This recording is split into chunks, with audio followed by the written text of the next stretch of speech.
se retrouve pour une nouvelle vidéo, j'espère que vous allez bien parce que moi je l'espère. Et aujourd'hui on se retrouve pour la vidéo sur les 7 choses que vous ne connaissez sûrement pas sur Minecraft, sur les chaudrons. Donc écoutez, ça va se dérouler au plus connu, au moins connu, des petites astuces. Écoutez, c'est parti. Quand vous prenez feu dans le Nether, vous pouvez toujours vous éteindre grâce au chaudron rempli d'eau.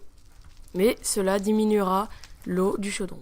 Si vous lancez un objet tel qu'un bloc de terre sur le chaudron, cet item rebondira toujours sur le chaudron.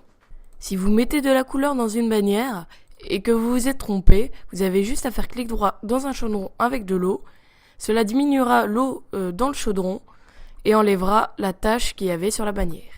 Même chose pour les tuniques, si vous les colorez et que vous la prenez et que vous faites clic droit dans le chaudron, si vous reste un petit peu d'eau, et ben ça enlèvera toute l'eau qu'il y avait s'il y avait une dernière étape d'eau et ça enlèvera la couleur de la tunique.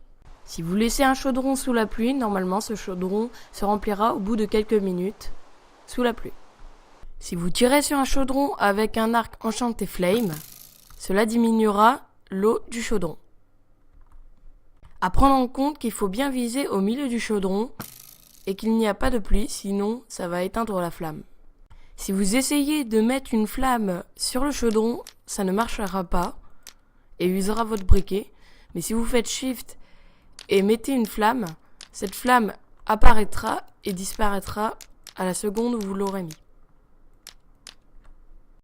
Même si vous shiftez sur un chaudron, pour ne pas tomber, vous tomberez toujours dedans même si vous shiftez.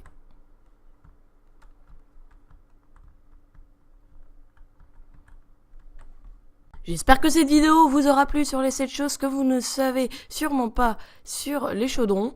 Et sinon, écoutez, sur ce, je vais vous laisser pour de prochaines vidéos. Ciao!